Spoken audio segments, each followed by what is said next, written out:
This is Tommy Lee Wallace. You're listening to Rabbit in Red, exclusively on HorrorBid.com. Hey everybody, I'm Vincent Paul, and I am honored and privileged to talk to one of my favorite directors. And he's one of the reasons I even wanted to do a horror show, because it was such a great excuse to talk to him. That's the only way you can get around to talking to a guy like this. He directed Halloween 3, wrote and directed Stephen King's It, Fright Night 2, and more importantly, I don't think you, Tommy Lee Wallace, get enough credit for this. You are the man who came up with the infamous Michael Myers mask for Halloween. Please welcome to the show, Tommy Lee Wallace. Thank you, Vincent. It's good to be here. May I start by correcting one thing. I co-wrote the first night of 2 nights of It. Larry Cohen was the scriptwriter of record, and I did a little rewriting on night 1, and that's how I tied in for credit. But the lion's share of the credit goes to Larry. Well, you did such a great job with that movie itself. We're going to get into that because that's really one of my favorite adaptations of a Stephen King story.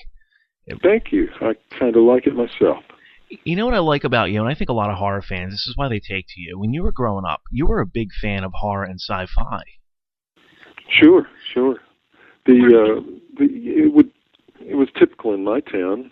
I remember one of my good friends, oldest friend's birthday party. A perfect birthday party was about, a dozen of us trooped off down to the movie house, and we watched, as I recall, the double bill that probably Saturday was 12 to the Moon and Battle in Outer Space.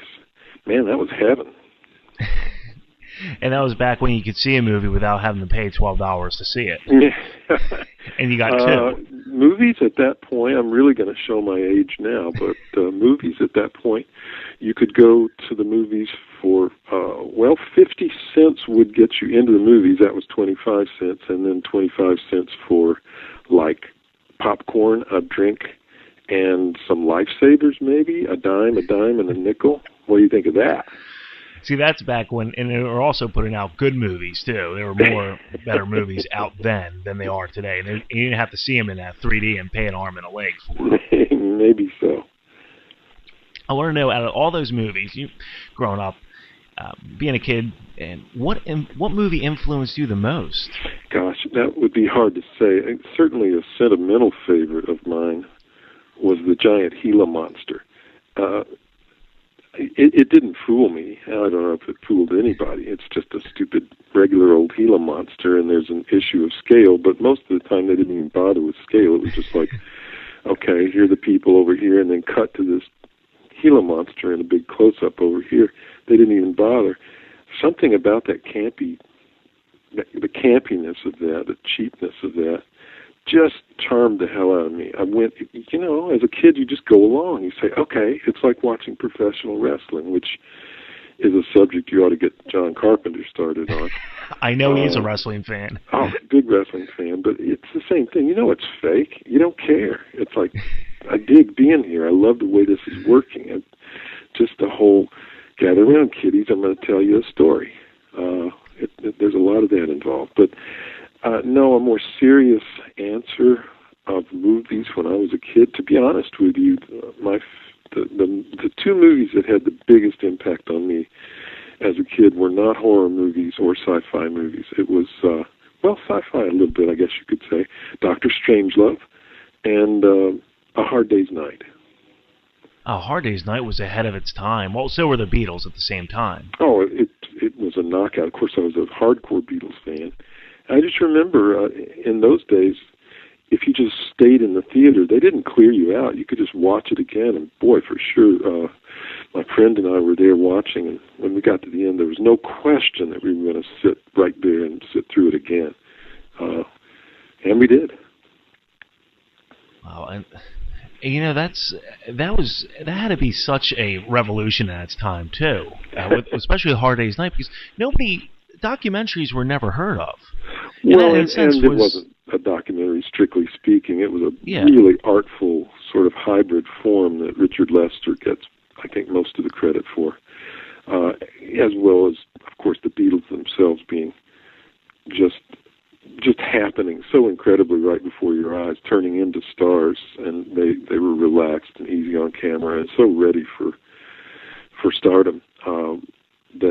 Wow, what was not to like? But it was so very smart, black and white, and the way they built the movie around their particular talents and their kind of boiled downs, if you will, of their personalities, so that each one got a kind of type going.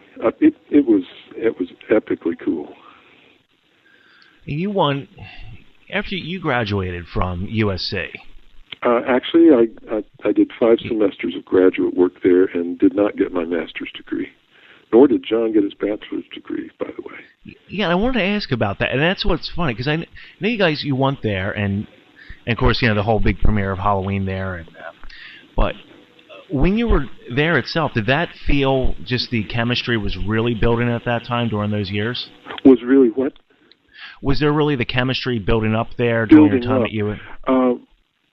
Well, it was becoming known by the time I got there as a place where successful filmmakers were going out of there. George Lucas, most notably, even though in the beginning, what was driving people about George Lucas, of course, this was well before Star Wars, were at first it was just THX, and then later on American Graffiti, but and there were others that had come through there and then gone out, and it was kind of becoming known as the funnel into Hollywood, that you could make contacts once you went through. The other thing I appreciated about it was that USC, unlike UCLA, which also had a film school but was known more as a sort of artsy place, for film as art, USC was more like a trade school. You went to USC to really learn how to make the movie, to the techniques and all the skills you would need in order to figure out how to finish a film. I'd graduated from Ohio University. I was in the art department there in graphic design, but I'd taken a lot of film courses. The film department was close by, and I made friends with all those people and crossed over quite a bit. But at that school, like many others, you had these film students running around like for year after year making their film. And it was like that was not the drill at USC.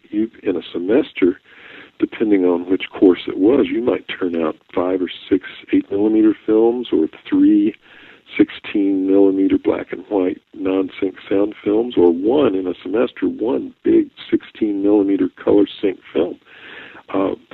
They really got down with the techniques involved and how to really finish one and make it happen.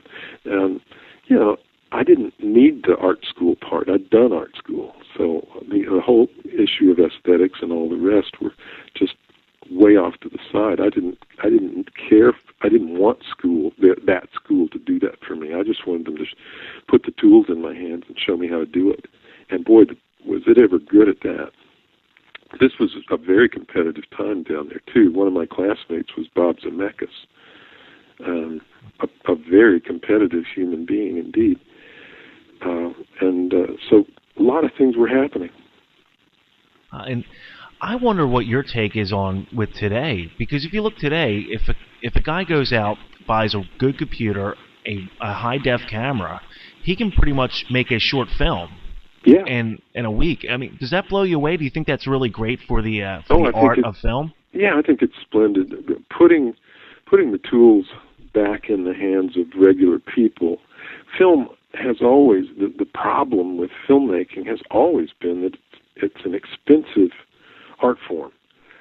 You can, as a painter or a sculptor or a writer, you don't have to spend all that much money to get your work in front of some consumer or some interested party. But as a filmmaker, it's just traditionally been that you really have to put together a lot of money just to get your work in front of people. And now I think it's easier than ever. The old cliche about making films out of the trunk of your car, you know, your Robert Rodriguez stories and going farther back than that. Well, you know, your John Carpenter type stories. Those things are more possible than ever, and I think that's a good thing for the art form. I agree, and it's always good to see new talent come out and have their dreams come true. Yeah.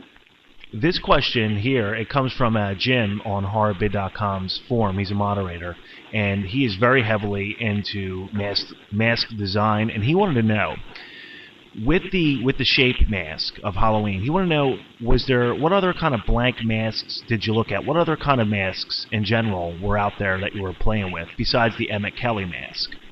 Well, that certainly was the other leading contender. John was, I believe, right from the get-go, the script was describing the mask as something kind of blank, because John, one of his great strengths and virtues as a filmmaker, as an artist in general, is that he knows how to keep things simple and streamlined. And so I think his instincts led him toward some sort of mask that was not going to try to make too much of a statement on its own. However, he was a good listener and good collaborator, so I try, as I generally do, I tried to bring him some choices, same way I would with locations, you know. John tended to just, being a really quick thinker, quick on his feet, you can hand him any location and he'll make it work. So he's not all that choosy about locations, whereas in my own directing world, and certainly when I was finding locations for Halloween, I was tending to bring choices, and I did the same thing with the mask. Emmett Kelly was the only other serious choice I brought him. The choices that were available for blank-style masks were limited. There was a Spock mask, of course, right next to the Captain Kirk mask. And there were things like Richard Nixon and Gerald Ford masks. But the number of masks available of just an ordinary, everyday human being were not easy to come by. So the William Shatner mask was an obvious choice. A, because it didn't look like William Shatner or anybody else. It just looked like a guy, you know, a generic guy. And that was great. So it would have been weird to go with like a Gerald Ford or a Richard Nixon mask, because those were actually sort of cartoonized in a way, and they looked like cartoon characters. Well, especially the nose for Richard Nixon. Yeah. Was just, it would have took you out of the movie, I feel. Yeah. Whereas the Emmett Kelly mask, it was a different way to go, you might say. It would have worked or could have worked, and certainly in a strange twist later on when I was able to do it, the presence of a scary clown, you know, was certainly, you could easily see how that dynamic would work. And so when, I don't know if Nick was there when we were kind of modeling the masks. It might have been Nick, but anyway, when he came out modeling, we tried the Emmett Kelly mask first, and came out of the dressing room and kind of standing around.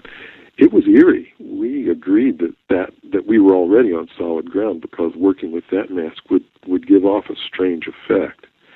But oh man, when after I modified the mask, the Captain Kirk mask, when Nick came out wearing that, it was, well, I don't know, can we use 4-letter words on this program? Oh, yes, you can. It was, oh shit, fuck me. That thing is the scary, before we even had a story, before there was even a script or anything else. Now, the script existed, but what I'm getting at is, before you even get to content, the visceral effect of that mask, just in a shot, was terrifying. The closest I've ever come to that kind of just plain old scary was a couple of shots from an obscure movie, John Frankenheimer movie called Seconds. In Seconds, there are moments of close-ups with Rock Hudson being wheeled off to surgery, and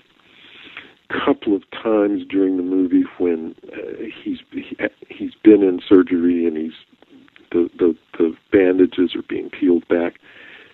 Those are the only times I can think of where just a shot would be able to frighten me as much as that shape mask frightened all of us on that day. We knew we were in for something. We knew that if nothing else, we were going to scare the audience. And how many of those were used on set? Was there just one Captain Kirk mask for the set, well, or no, did you have others? Typically on a movie set, even a really low-budget movie like we were doing, you must have, even if it's just like a sweater or a simple prop like a butcher knife, you must have more than one. Something can always go wrong, and you don't want a movie crew sitting around while you try to figure out what to do. You need to just step right over to your cart or your van or whatever you've got to work with and pull out the spare. I think I made at least 3, possibly 4, maybe more. I remember doing 3 or 4. And God, they are worth a lot of money if you had the originals. I think Deborah Hill wound up with the ones from the movie, and they may possibly still exist in her estate somewhere. But you've got to remember that those are pretty thin latex. I had, just a few years after that, I made Halloween 3, of course, and those masks were made of similar stuff. And they're trying now to, the ones I have a set of those 3 masks, and they're trying to disintegrate. That stuff is pretty thin. So if there are any shape masks left, they'd be heavily in need of restoration. But I haven't heard about, I suspect they're kind of locked up with Deborah's estate. This was always interesting to me. When I watched the Halloween 25 Years of Terror DVD, you told the story about how you turned down the job to direct Halloween 2. Yeah. I believe you said in your own words, you just quite weren't ready yet. I was more than ready to direct a movie. I just wasn't ready to direct that movie. I hated that script. It was no more complicated than that. When talk of a sequel began, I was kind of the junior partner of John and Deborah's partnership. I was always hanging around, and I was always sort of the third guy in the room.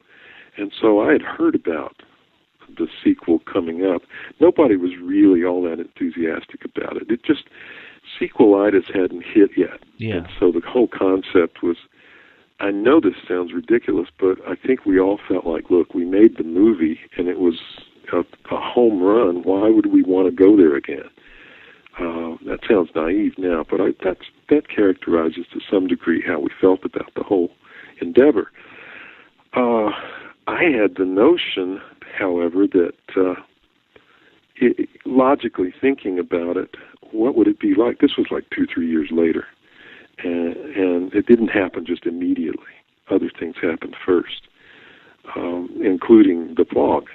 But my thinking was, okay, this Laurie Strode, the Jamie Lee Curtis character, has been utterly traumatized by this event. So the idea that if you came back to her and now it's college and this deeply damaged person is somehow trying to piece her life back together after this unbelievable trauma, and she's sort of come to some college campus somewhere, and then you reenact the whole nightmare in a campus setting, maybe with some walls around it, kind of a security-like place.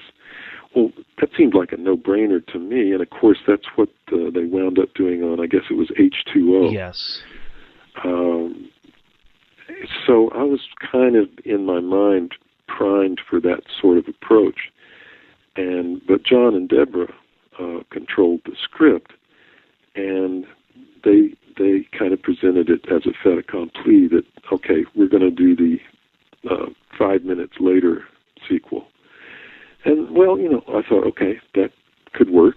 It wasn't my first choice, but they were definitely pointing toward me as the director. And that's a great privilege and an honor and a great opportunity for me.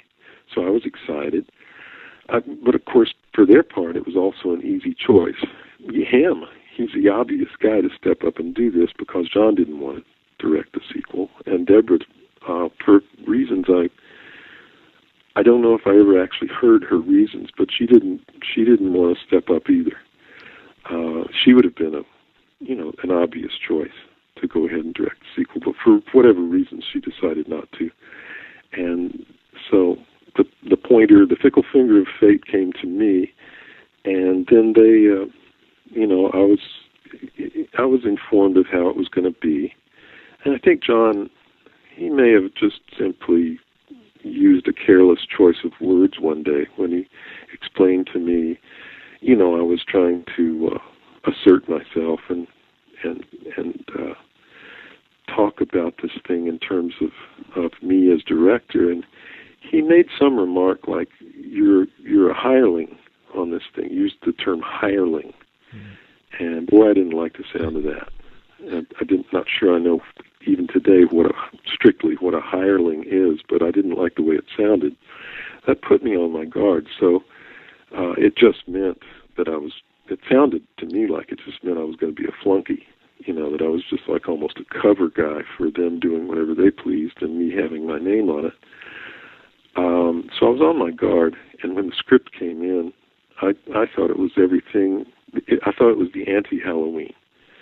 All the things that Halloween did so well, which was really not a lot of violence, not a lot of blood, all suggestion, brilliant stuff. Well, that concept had been tossed out the window, even though the second movie is 5 minutes later. Yeah. That didn't make any sense to me. I understood that in the intervening time between the first movie and what was going to be the second movie, that times had changed, audience had changed, a lot of water under the bridge, and that maybe the dynamics of the movie and the amount of violence might be impacted by all that. But at the same time, I felt like John was almost betraying his own legacy by the decisions he was making about any event. I couldn't stand it. Hypodermic needles going into the eyeballs and stuff. I just felt that as I held my breath and said no, basically, because the way I felt, certainly for me, it wouldn't have been a very good effort, and it would have been untrue to the movie. A director really needs to believe deeply in the material, because you've really got to push it 110%. I just couldn't honestly do that, so I withdrew. And it's funny, I always heard stories about that it was Universal Pictures who stepped in and said this needs to be gory. I don't know what kind of pressure John was under. It may well have been that. You'd have to ask him about where the thinking came from. John has a good commercial nose. It's believable to me that he could easily have drawn these conclusions himself, because he's a student of horror films. He knows them very well, and he would have been an observer of the marketplace at that time. So I'm not sure that it would have taken Universal to cause him to lean in that direction. On the other hand, there may have been all kinds of pressure that I was unaware of. I've never asked John about that. Well, we'll get off of Halloween 2. We'll talk about the better one. I want to know with Halloween. With Halloween 3, it's like a fine wine. More it goes on, more people appreciate and love the movie. And it's nice. There was a screening not long ago down in Los Angeles, and I was invited to come and make some comments after. And shock for me, I assumed that everybody in that room was sort of an old fan. And when I kind of polled the group, it was like fully a third, possibly a half of the people in the room had never seen it before, and were very interested. So that was reassuring and kind of eye-opening. I wanted to know this with the movie. Before it even comes out, were you a little bit on edge of how are people going to perceive this movie? It doesn't have Michael Myers, doesn't pick up from the original story. And what were your feelings before the premiere? I was utterly blindsided. I was clueless as to what was about to happen. You see, what we had worked out was the idea that Halloween going to become a yearly franchise, a new launch. I mean, think about it. There are a million stories you could tell about Halloween and about the season itself. And the original Halloween barely scratched the surface. And in fact, it wasn't really about Halloween at all. It was about babysitters. So there was just endless possibility about that subject. So what John and Deborah and I all agreed on was the idea that hopefully each year we'd come up with a new version. You know, all the while these other sequels might be spinning off, but that year in and year out it would be a new theme and a new movie, which could well spin off their own sequels, but it would become a long-running anthology that, gee, what's it going to be about this year? And that's still a good idea. I don't see why you couldn't actually do that. But in order to do that, you need a real rollout campaign of advertising that gets the audience on board, the viewing public on board for such a thing. And that is not what happened. Well, also back then, I mean, you didn't have the privilege of the internet. You didn't have all these cable shows to get this. A lot of things could have happened that set the table for that sort of thing. One problem was we'd already had one sequel called Halloween 2. If this concept were to work, it probably would have had a better chance if it had been with the launch of a Halloween 2 being that kind of franchise thing. As Halloween 3, all that was done by Universal to prepare the audience was this tiny little banner in the corner of the poster, and all it said was "all new," like a toothpaste ad or something. All new.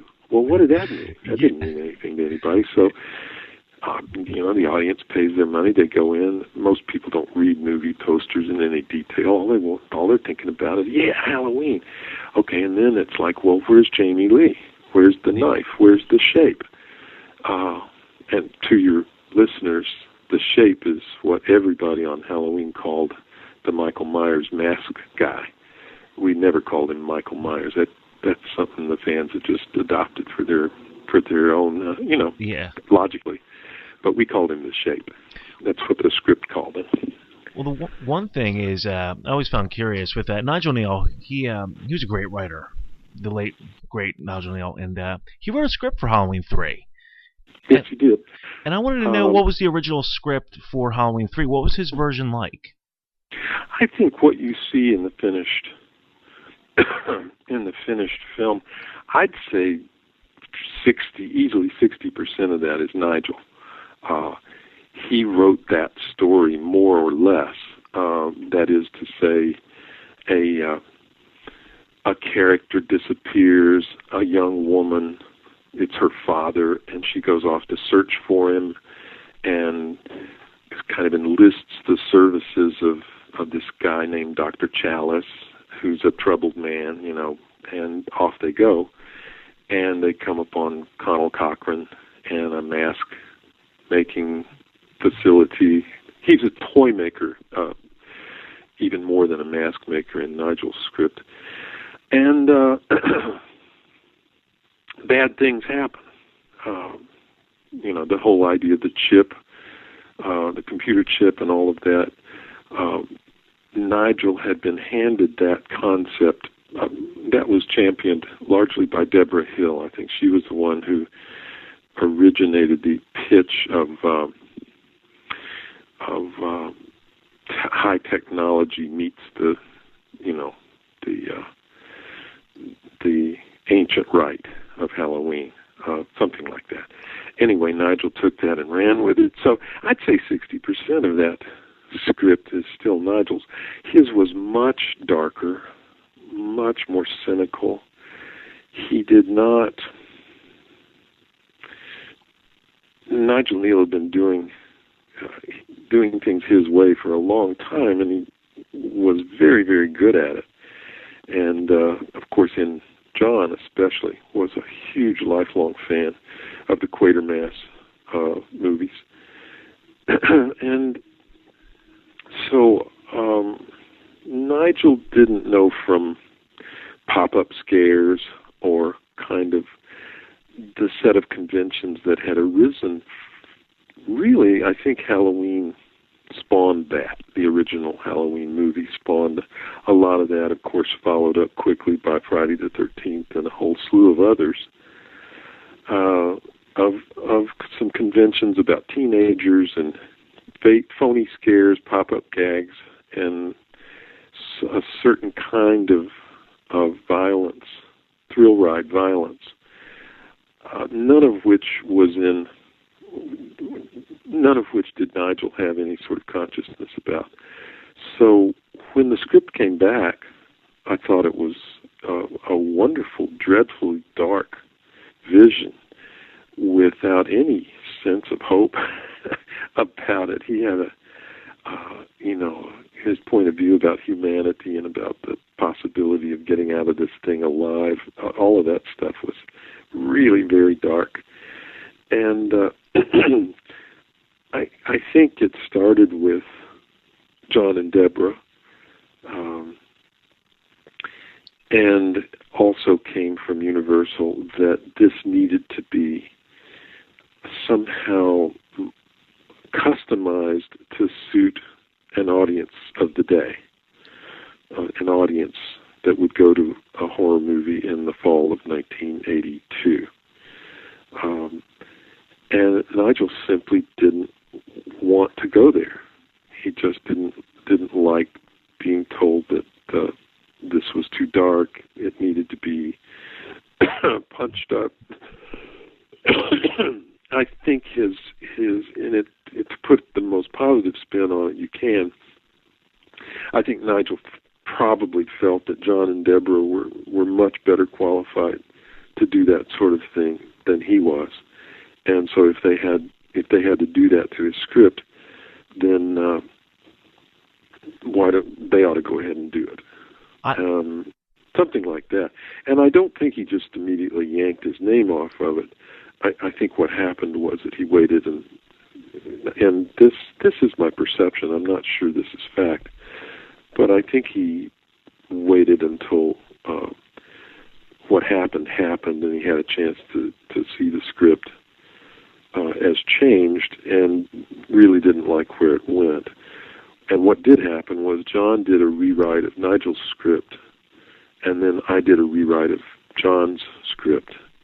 John never thought of putting his name on it to begin with, and when Nigel took his name off, which he was allowed to do, that left me with, and I'm perfectly happy to take some of the credit or blame, what have you, but the credit as it reads is terribly inaccurate. I'd say it's about 60% Nigel, and John and I split the rest. I got to tell you, as a fan of Halloween 3, what won me over with the movie, honestly, was the first minute, the opening of having seen Harry running for his life. I love that kind of Italian kind of a way of... just coming in and there you are. Yeah. That was and plus, again, the soundtrack to that kicked ass, to say the least. Yeah, John did a wonderful job with that. It really supported the movie and made it the best of what it was, I think. And then you move on after this, and I think one of your other, I'm just a fan of it, big time, is Stephen King's It.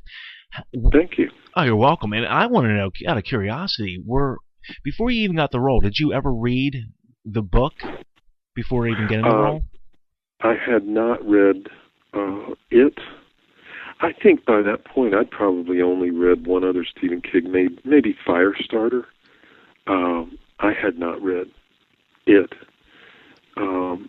when I got up for it. And in fact, I went on the strength of Larry Cohen's script for the interview. I by that point, of course, I was reading like mad in the novel, and soaking up what I could. But it's a 1,000-page novel, so I think all of this was happening very fast, within just days.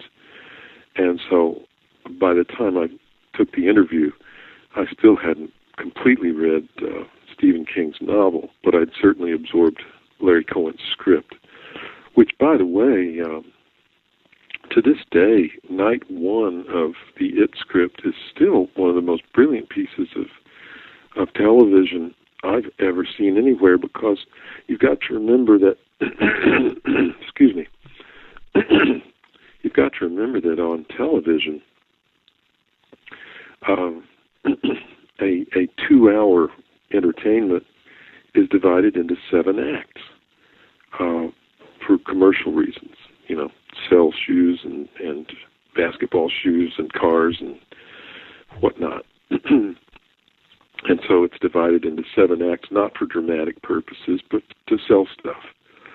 And 7 acts, my God, what an unwieldy thing that is to grapple with as a writer. I've tried it myself, and it's very difficult.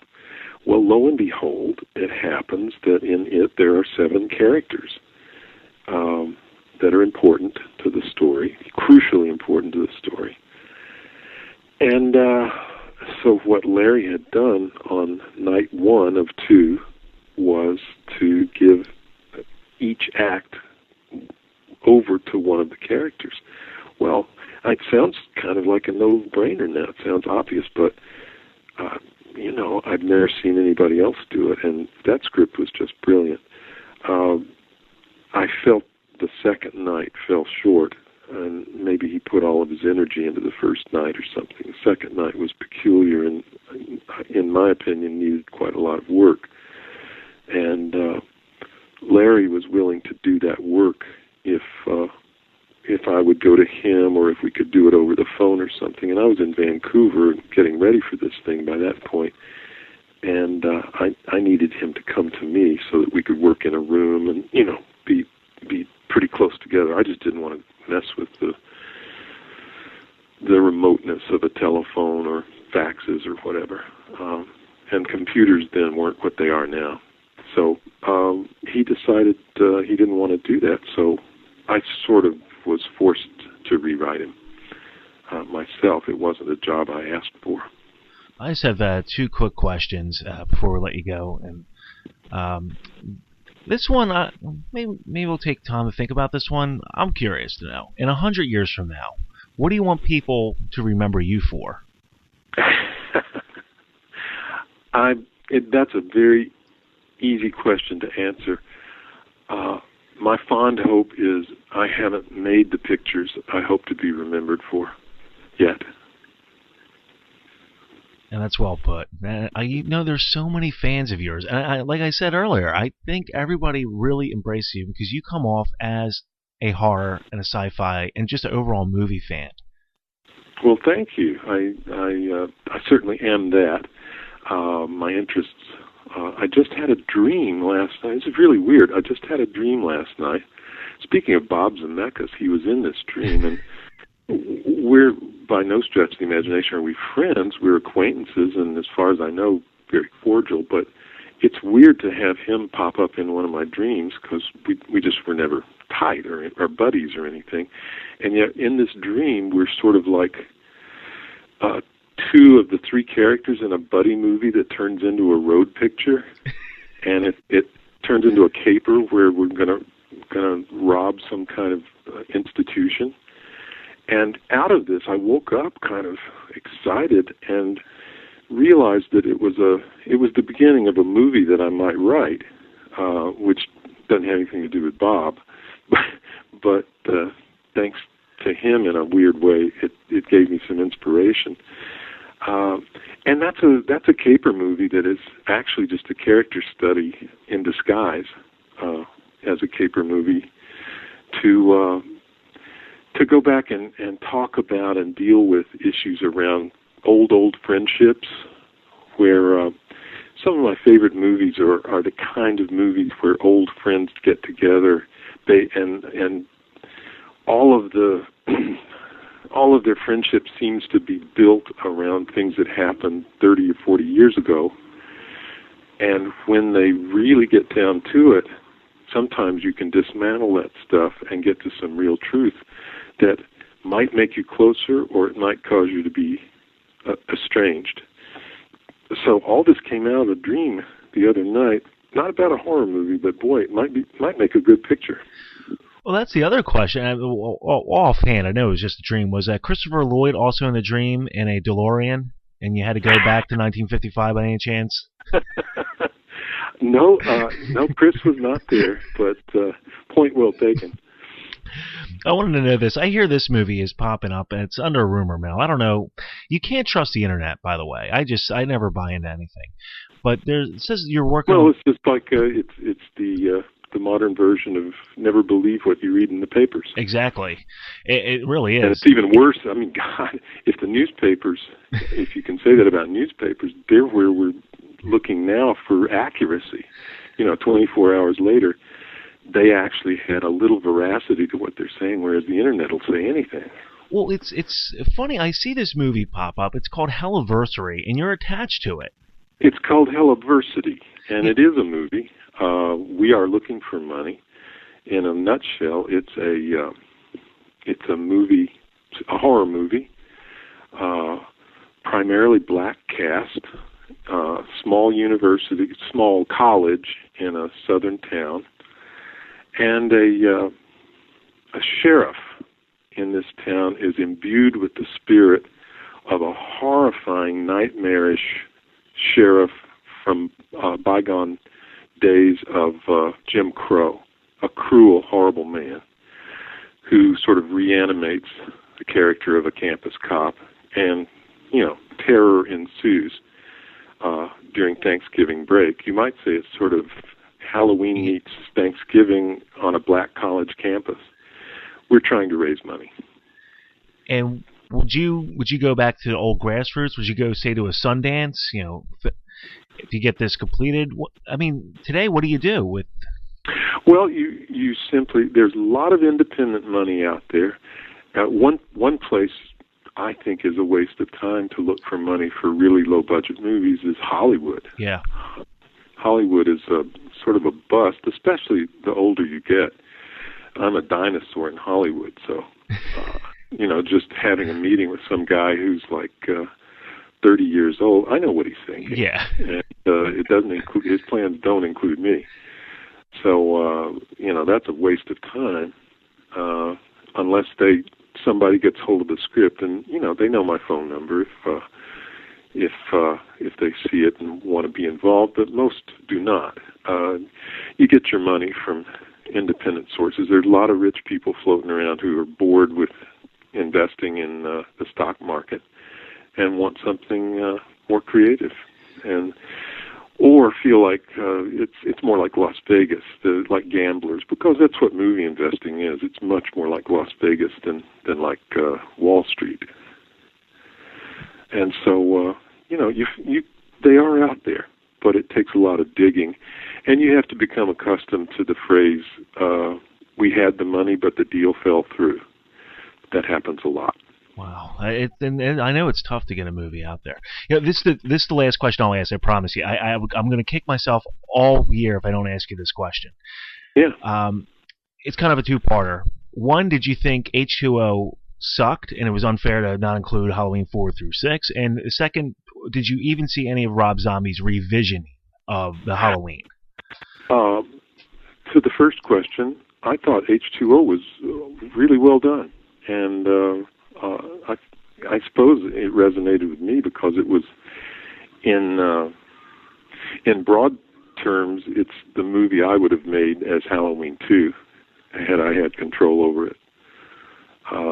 So yeah, I admired it and thought it was a good job. I haven't seen either. Let's see, Rob Zombie's done 2 now, right? Yes. Yeah, I haven't seen either one. I just, more power to Rob Zombie if he can go out there and make a buck on Halloween. I just don't care. That's the long and the short of it. That's one area I just don't care. Well, I think John Carpenter's also making a good buck too with the. Yeah, more power to John too. Exactly. It's like it was a great idea the first time. Although, funnily enough, Irwin Yablans, who found the money for Halloween, he sometimes doesn't get enough credit. That movie was called The Babysitter Murders until Irwin came up with Halloween.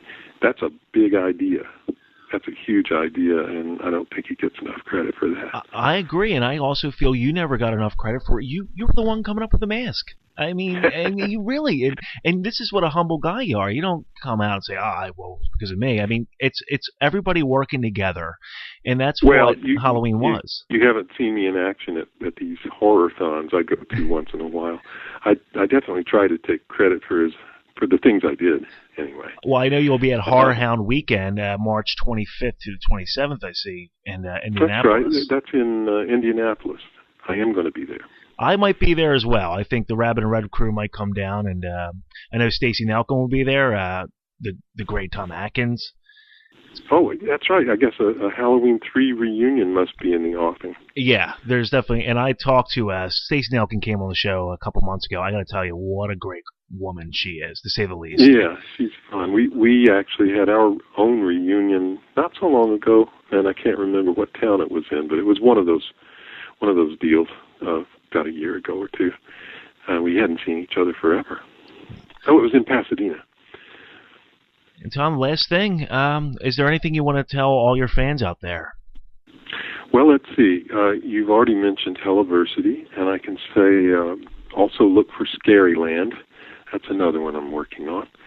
And then after that, I expect to maybe branch out into other kinds of movies. I've certainly got a head full of them, and I hope to put a few of them on film before I'm finished.